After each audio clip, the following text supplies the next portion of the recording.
Niba hari ikintu wifuza kugeraho muri ubu buzima, waba uri umukristo cyangwa utari umukristo, hari intambwe imwe y'ingenzi iruta izindi ifatwa nk'ishingiro tugomba guhuriraho: kwizera. Kwizera ni ukwemera neza udashidikanya ko ibyo utazi, utabonye, utaranabona bishoboka, bizaba kandi bizagerwaho. Umugani uvuga ko kwizera kurema si igihuha, ni ukuri. Nibyo koko, umuntu ufite kwizera gushitse gushobora kumuremera ibintu, ukamufasha kugera kuri byinshi bimwe utanatekereza ko wageraho. Mu kinyejana cya 15 hatekerejwe gukora telefone, radiyo. Ibi ni ibikoresho ushobora guhamagara umuntu uri mu Rwanda, ugahamagara uri muri Amerika. Iki gitekerezo wakizanye agitanga akanagisangiza inshuti yiswe umusazi, bamubwira ko ibyo bintu bitashoboka, bitanabaho, bitazanabaho. Birashoboka ko kwizera k'uwo muntu ibidashoboka bishoboka, kandi ko nta kintu kidashoboka. Akizera ibyo atarabona, akabyizera nk'uri kubibona ako kanya ko biriziho bishoboka. Birashoboka ko ari byo byamugejeje ku ntego ye. Ubu ngubu twaba dufite telefone 35 na 40. Umugabo bita Yezu Kristo wamamaye cyane kuva icyo gihe kugeza na n'ubu. Iyo abamusangaga bazaga bababaye, barwaye, bashavuye, baremerewe, bafite ibyaha, hari ijambo yakoreshaga: igendere, kwizera kwawe kuragukijije. Wari uremerewe akaruhuka, wari urwaye agakira, akagenda. Niba ufite icyo wifuza kugeraho, n'icyo wifuza kureka cyangwa gusiga muri ubu buzima, biragusaba intambwe imwe ikomeye cyane yitwa kwizera. Ukumva ko ibyo bintu bishoboka, ukumva ko ibyo bintu uzabigeraho, ukumva ko nta kabuza, nubwo nta nzira, nta n'icyemeza ko ibyo bintu bibaho, bigomba kubaho. Igisigaye bikaba kubiharanira mpaka ubigezeho.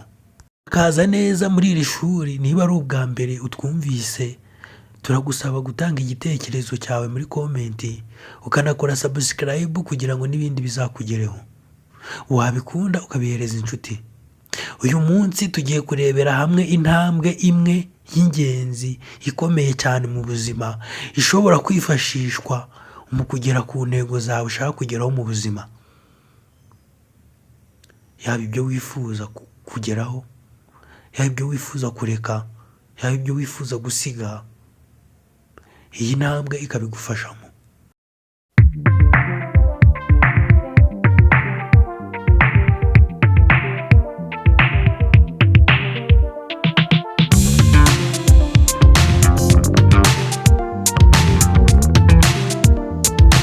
Igitabo cyitwa Bibiliya, ahagana mu Isezerano Rishya, havugwamo hakanasobanurwa neza ijambo bita kwizera. Aho bavuga ngo kwizera ni ukwemera neza udashidikanya ko ibyo utazi, utabonye, utaranabona biriho, uzabibona kandi bishoboka. Mu migani yafatiweho igasobanura kuri iri jambo ntiwayibara. Uhamamaye harimo uyu nguyu uvuga ko kwizera kubasha kurema. Undi mugenzi wawo nuvuga ko kwizera nanone kutagira imirimo kuba gupfuye. Ushaka kuvuga ko intambwe ya mbere yo kugira icyo ugeraho cyangwa yo kugira ugire icyo urema, icya mbere usabwa kwizera. Icya kabiri kikaba imirimo. Umuntu ufite kwizera kuzuye gushitse biroroshye cyane kuba yabona imirimo agakora akagera kure, cyane ko aba yizera neza ko byanze bikunze icyo ashaka kizagerwaho cyangwa se azagera ku cyo ashaka.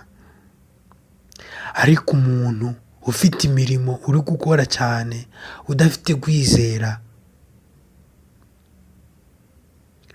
biragoye cyane ko icyo ashaka yakigeraho cyangwa se urugendo rwe yarurangiza. Ibi birumvikana neza niba uri gukora ibintu hari ibyo uri guharanira, nta kwizera na guke namba ufite yuko ibyo bintu uzabigeraho cyangwa se bishoboka. Biroroshye cyane ko imbere gato ushobora guhura n'ikintu kigukoma kikagukura mu mwanya na ya mirimo ikayihagarika, ukumva ko ibintu bidashoboka,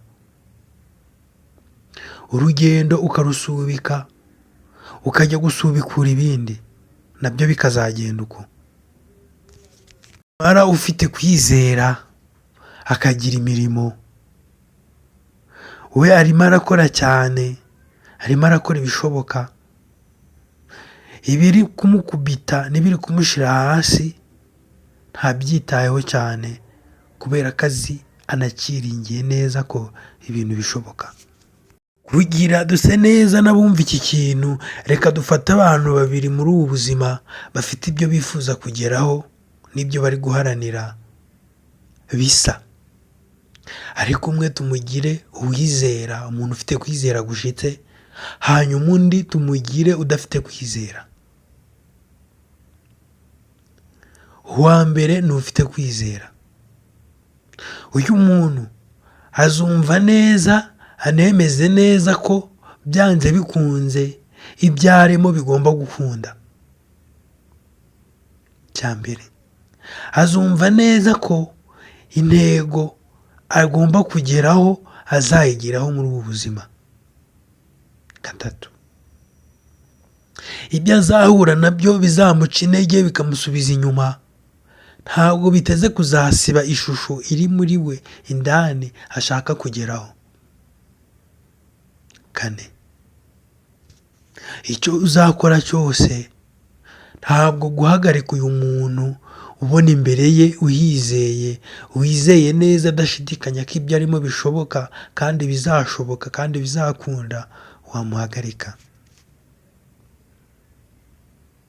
Ikizakurikiraho kuri uyu muntu ni uko urugendo rwe uzamubona atera imbere umunsi ku munsi, ukabona intego ze arimo arazigeraho, kubera ko kwizera ubwabyo biguha imbaraga, bikaguha umurava, bigatuma utanacika intege. Ibi binagusunikira gukomeza kugerageza mpaka ugeze kuri cya kintu ushaka. Umuntu wa kabiri tuvugaho ni udafite kwizera namba, ariko akaba ari gukora cyane, ari no kugerageza byinshi. Uyu uzamubona akora, umuntu afite umurava, nagira ibyo ahura nabyo bimuca intege bikamushyira hasi, umubone atakaje icyizere, atangire yumve ko ibyo yatekereje byari ubusazi, yumve ko bitagishobotse, yumve ko yibeshe, yumve ko yayobye. Aha intego ye n'icyo yifuzaga kugeraho mu buzima azaba atangiye kukidepasa, kuko azatangira gushakisha amahirwe y'ukuntu yakora ikindi kintu kitari icyo ngicyo yari ari gukora. Finally niko azabigenza. Icyo azajyamo nacyo naba nta kwizera, nacyo ni uko bizagenda, kubera ko uyu muntu indani muri we ntabwo aremera neza iby'urugendo rwe, ntabwo arizera neza adashidikanya ko ibyo arimo bigomba gushoboka, ntabwo yemera neza ko ibitariho ubu n'ibitari gushoboka ubu ngubu ejo bigomba gushoboka.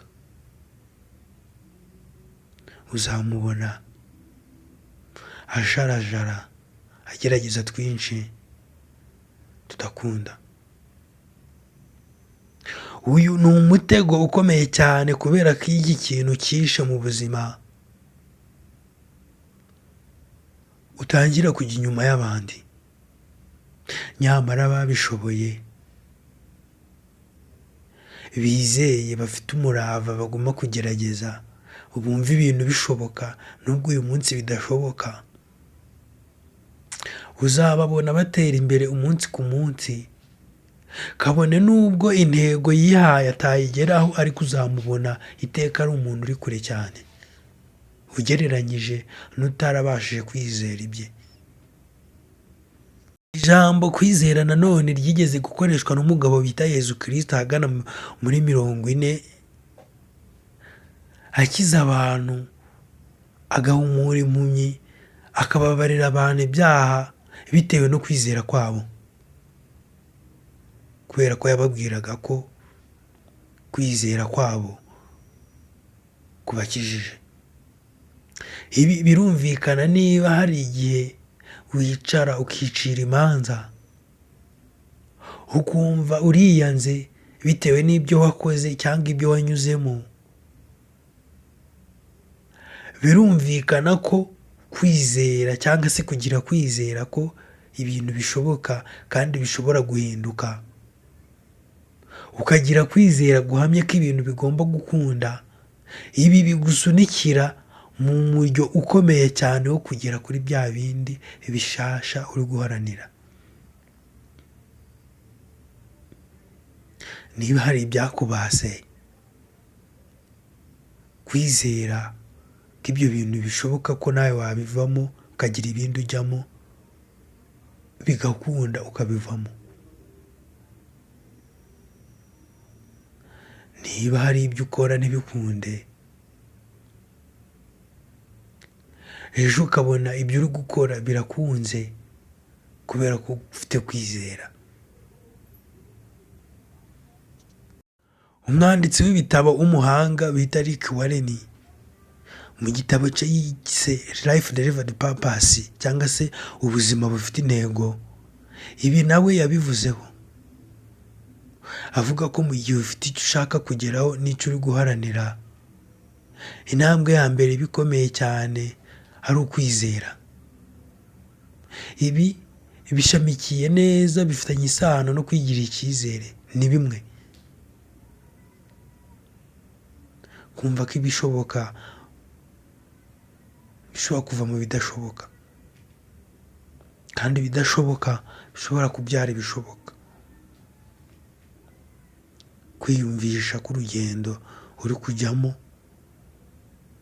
byanze bikunze uzarugeraho, kwiyumvisha ko ibintu byanze bikunze bigomba guhinduka. Uyu yemeza neza ko iyi myumvire n'iyi myitwarire, tudashingiye kuba uri umukristo cyangwa atari umukristo, ubwabyo iyi mico kuyigira bigusunikira kuba umuntu ukomeza gukora, ukomeza kugerageza, udacika intege kandi ugerageza amahirwe menshi. Ibi ari nabyo bigusunikira cyane mu kugera ku cyo washakaga kugeraho. Kubizera Imana ho biba ari akarusho, kubera ko ukuyizera ni nakiza mu byawe, ikabana nawe, ikagufasha mu buzima bwose ubayemo. Iki kiganiro ni wari uzi ko tubashimiye kuba mwadukurikiranye. Hari ikindi wumva twazavugaho, turahari. ariko ikaze mu gice cya kabiri aho tuzavuga ku yindi ntambwe ya kabiri mu buzima ishobora kugufasha cyangwa se ishobora gutuma ugera ku cyo wifuza kugeraho muri ubu buzima.